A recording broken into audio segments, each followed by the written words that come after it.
Bonjour, serviteurs et servantes de Dieu. Nous voulons commencer par la prière. Prions, Père éternel de gloire, merci pour ce moment que tu nous accordes pour partager ta parole. Que ton esprit soit notre partage dans le nom de Jésus. Amen. Amen.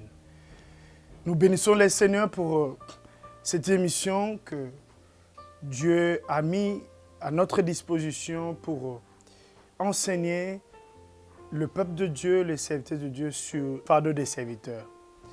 Cette émission, c'est une conception du ministère Peuple le Royaume. Le ministère Peuple le Royaume, pour rappel, c'est un ministère de soutien aux serviteurs de Dieu. Il est organisé à servir les serviteurs et servantes de Dieu partout dans le monde, mais particulièrement dans la République démocratique du Congo, pour travailler ensemble pour peuple le royaume de Dieu, enfin de peuple le royaume de Dieu. Aujourd'hui, par la grâce de Dieu, nous sommes en train de continuer avec ces mêmes programmes et nous voulons vous communiquer notre thème qui est intitulé « C'est que j'ai contre toi ». C'est que j'ai contre toi. Apocalypse chapitre 2, verset 19. Il est dit ceci, « Je connais tes œuvres, ton amour, ta foi, ton fidèle service et ta constance et tes dernières œuvres plus nombreuses que la première. Mais c'est que je compte toi, ce que tu laisses cette femme, Jézabel, qui se dit prophétesse, enseigner et séduire mes serviteurs, pour qu'ils se livrent à l'impudicité sexuelle et qu'ils mangent de viande sacrifiée aux idoles. » Dans ce contexte, il s'agit de la révélation que l'apôtre Jean plutôt a reçue de notre Seigneur Jésus pour des choses qui devaient venir à la fin du temps.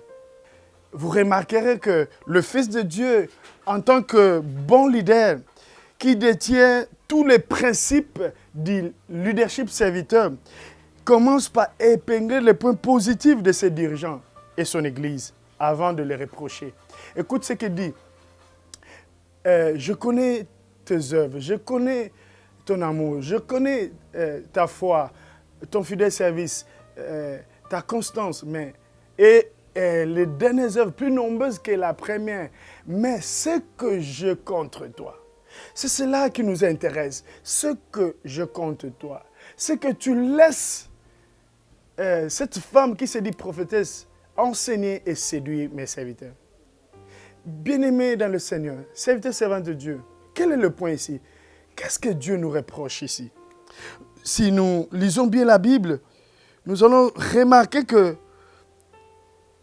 le Fils de Dieu nous reproche ce que nous laissons Jézabel enseigner ses serviteurs.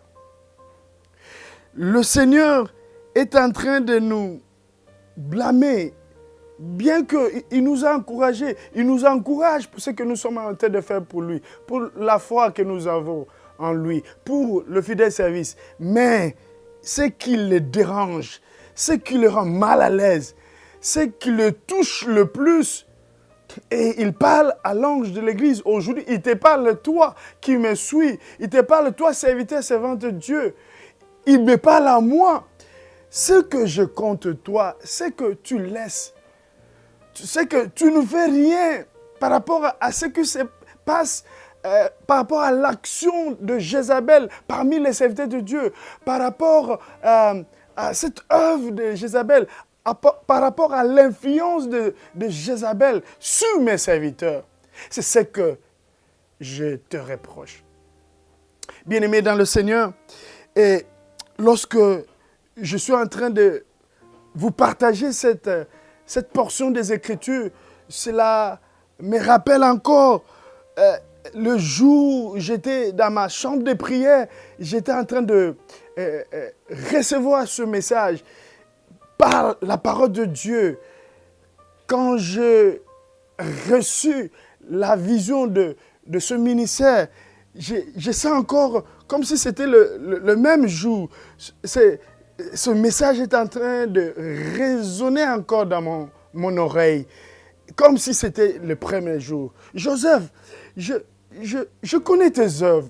Joseph, je connais ton amour, ta foi, je connais ta persévérance, je connais ton fidèle service, je connais ce que tu fais pour moi.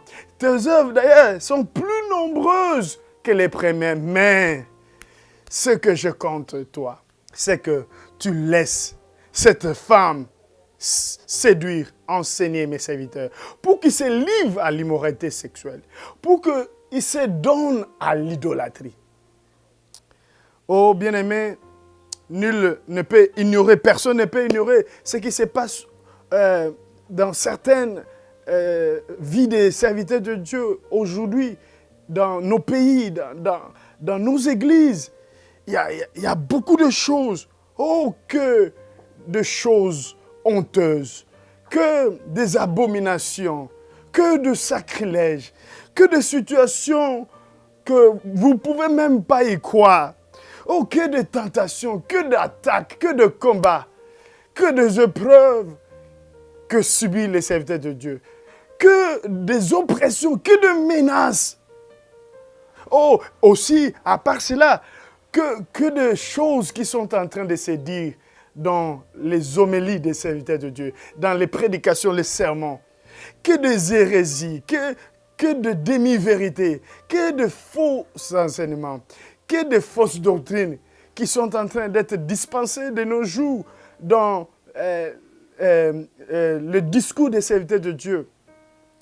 Et il y a des fois, vous pouvez vous dire, ah, voilà, il a déjà dérouté, voilà, il est déjà en train d'égarer. Vous pouvez penser que c'est quelque chose de naturel, mais moi je crois qu'il y a toute une force, il y a tout un esprit qui est derrière ces choses-là. Il y a cet esprit de Jézabel que la Bible nous parle dans cette parole de Apocalypse chapitre 2, verset 20, que il y a un esprit de Jézabel qui est en œuvre, qui est déjà en action, qui est en train de travailler jour et nuit pour détruire le ministère des serviteurs de Dieu, pour détruire la vie des serviteurs de Dieu, pour détruire les familles des serviteurs de Dieu. C'est pas quelque chose de naturel. Moi, je crois qu'il y a quelque chose de spirituel. Il y a tout un esprit qui est derrière cela. Souvent, parfois, je regrette, je me lamente un peu aujourd'hui, lorsque un serviteur de Dieu tombe, succombe, trébuche. Il y a des gens qui acclament, il y a des gens qui applaudissent, il y a des gens qui commencent à parler de ça partout. Ça commence même à faire la une dans les journaux. Oh, c'est triste. C'est triste. J'aimerais vous dire une chose, que notre Seigneur Jésus-Christ, il y a une des choses qui attriste son cœur, c'est de voir un serviteur s'égarer. Dans Luc chapitre 15, verset 4, il est dit ceci par rapport au bon berger, le berger qui est Christ lui-même. Quel homme d'entre vous, s'il a 100 brebis et qu'il en a perdu une, ne laisse les 99 autres dans le désert pour aller après celle qui est perdue, jusqu'à ce qu'il la retrouve. Voyez-vous, notre Seigneur Jésus-Christ, lorsque l'un de ses serviteurs s'égare, trébuche, tombe, il est attristé dans son cœur. Il a mal dans son cœur. Mais nous, par contre, nous sommes en train de spéculer, nous sommes en train de dire de n'importe quoi. Moi, je crois que ce n'est pas la meilleure attitude à prendre. Ce n'est pas la meilleure attitude à avoir. Nous devons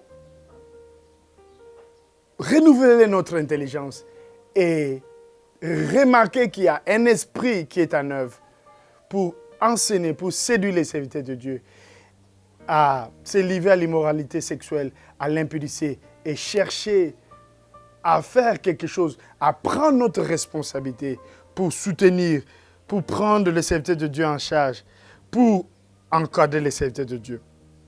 Je crois que la soutenance, l'encadrement et la prise en charge envers les serviteurs de Dieu, ce sont là les responsabilités de l'ange de Dieu, des serviteurs de Dieu et de l'Église de Dieu. Nous ne devons pas être comme les autres, critiquer, acclamer, se réjouir de la chute de l'homme de Dieu. Mais par contre, nous devons voir ça par le yeux spirituel, qui a un esprit derrière cela. Il y a Jézabel qui est en œuvre pour enseigner et séduire les serviteurs de Dieu. Lorsque nous voyons les choses de cette manière, cela va nous aider à savoir que faire. Cela va nous aider à savoir comment faire pour faire face à cet esprit qui est derrière la chute de l'homme de Dieu, à cet esprit de Jézabel. J'aimerais rapidement nous proposer 2 armes principales que nous retrouvons dans la Bible pour combattre l'esprit de Jézabel. Bien-aimés dans le Seigneur, Dieu n'est pas content de nous lorsque nous restons sans rien faire. Dieu n'est pas content de nous lorsque nous n'agissons pas. Dieu ne sera pas content de toi lorsque tu es en train de faire autre chose à part de soutenir les serviteurs de Dieu, à part de prendre notre responsabilité à main vis-à-vis des serviteurs de Dieu. J'aimerais que nous puissions réfléchir sur ces 2 armes principales que la Bible nous propose. La prière et la parole de Dieu. La séduction de Jézabel ne peut être vaincue que par la prière, par la vérité de la parole et par la vérité de la parole de Dieu. Je réponds, j'aimerais que tu puisses me saisir bien. La séduction de Jézabel ne peut être vaincue que par la prière et par la vérité de la parole de Dieu. Il y a 2 armes à notre disposition, qui est notre responsabilité à nous vis-à-vis de l'œuvre de Jézabel parmi les serviteurs de Dieu, envers les serviteurs de Dieu. La prière. La prière. Oh bien-aimé, voilà pourquoi j'aimerais rapidement épingler ces 2 armes principales pour que nous les sachions et que nous puissions changer notre attitude, changeons notre façon de voir les choses, renouveler notre intelligence et agir de la sorte. Agir comme il le faut pour que l'esprit de Jézabel puisse ne plus être en œuvre, ne puisse agir dans la vie de plusieurs serviteurs de Dieu. Le 2 armes, je disais la prière. Matthieu chapitre 17, verset 21 nous dit ceci. Mais cette sorte de démon ne sort que par la prière et par le jeûne. La prière. Le démon qui est l'esprit de Jézabel. Le démon qui est attaché à cet esprit de Jézabel. On ne peut que le vaincre par la prière. Cette arme qui est la prière. Cette arme efficace. Ça a été efficace à l'époque. Dans l'Ancien Testament, ça a été efficace. Dans l'Église du Nouveau Testament, ça a toujours été efficace aujourd'hui. Dans ce temps de la fin. La prière. Je suis d'accord avec cet homme de Dieu qui a dit ceci à propos de la prière. Là où tout échoue, la prière réussit. Alléluia. Là où tout échoue, la prière réussit. Voilà pourquoi nous prions. Voilà pourquoi nous devons nous engager, nous consacrer à la prière. Et en ce qui nous concerne, nous devons nous consacrer à la prière en faveur des serviteurs de Dieu, à l'intercession pour les serviteurs de Dieu. Nous devons nous lever comme Aaron et Hur et soutenir les serviteurs de Dieu. Parce qu'il y a un esprit qui rôde. Il y a un esprit de Jézabel qui est en œuvre. Mais c'est par la prière que nous sommes victorieux. C'est par la prière que nous pouvons renverser la donne. C'est par la prière que nous pouvons changer les choses. C'est par la prière que nous pouvons avoir le dessus et dominer cet esprit qui est en train de ronger, qui est en train de neutraliser, qui est en train de fragiliser les serviteurs de Dieu d'aujourd'hui, les Moïse d'aujourd'hui. La prière. Bien-aimés, il est important ce que nous faisons. Prier pour les serviteurs de Dieu, c'est parmi l'arme efficace. C'est parmi l'activité que parfois, que beaucoup ont négligé, beaucoup ont perdu dans notre église aujourd'hui. Mais que le Seigneur veut que nous puissions le remettre dans nos activités, dans nos églises, pour que nous puissions combattre contre cet esprit de Jézabel, contre cet esprit de séduction qui est Jézabel. Et la deuxième arme, c'est la parole de Dieu. Waouh, la parole de Dieu. Aujourd'hui, les gens, parfois, commencent à dénigrer la parole, commencent à minimiser la parole, commencent à vouloir remplacer la parole de Dieu à autre chose. Oh, bien-aimé, la parole de Dieu reste la parole de Dieu. La vérité de la parole de Dieu reste vivante. Et c'est l'arme par laquelle que nous pouvons utiliser pour combattre cet esprit de Jézabel. Et c'est cette parole qui peut éclairer, changer les choses, restaurer. Psaume 119, verset 30 dit ceci. La révélation de tes paroles est claire. Elle donne de l'intelligence aux simples. Permettez-moi de compléter cette pensée que j'ai dit sur la prière de cet homme de Dieu. Là où tout échoue, la prière réussit. J'aime ça. Mais j'aimerais continuer. Et là où nous ne pouvons plus rien faire, la parole de Dieu éclaire, restaure, transforme et agit. Alléluia. Je reprends. Là où nous ne pouvons plus rien faire, la parole de Dieu éclaire, restaure et agit. Bien-aimés, la parole, c'est l'arme que nous devons utiliser. Nous devons enseigner la parole de Dieu. Lorsque Jézabel est en train d'utiliser des faux enseignements, des fausses doctrines, des hérésies, des demi-vérités pour séduire les serviteurs de Dieu, nous, par contre, nous devons contre-attaquer cet esprit, toujours par cette arme qui est la parole de Dieu, mais cette fois-ci, prêcher la vérité simple de la parole de Dieu. C'est ce que nos pères ont utilisé. C'est ce que les apôtres ont utilisé. C'est ce que nos aînés ont utilisé. Nos contemporains ont utilisé. La parole, la parole, la parole, la parole de Dieu. Bien-aimés, avec ces deux armes, nous pouvons vaincre cet esprit de Jézabel. Oh, j'aimerais nous dire, le Seigneur apprécie ce que tu fais pour lui. Le Seigneur te félicite. Bravo pour la foi que tu as, l'amour que tu manifestes, pour ton fidèle service, pour la persévérance, pour la constance, pour les œuvres que tu fais pour lui. Mais j'aimerais te dire, cela ne suffit pas. Cela ne réjouit pas encore totalement le cœur de Dieu. Dieu nous reproche de laisser faire l'ennemi, de laisser faire cet esprit de Jézabel pour séduire et enseigner. Oh, permettez-moi emprunter ces paroles de l'Apocalypse chapitre 2, verset 20.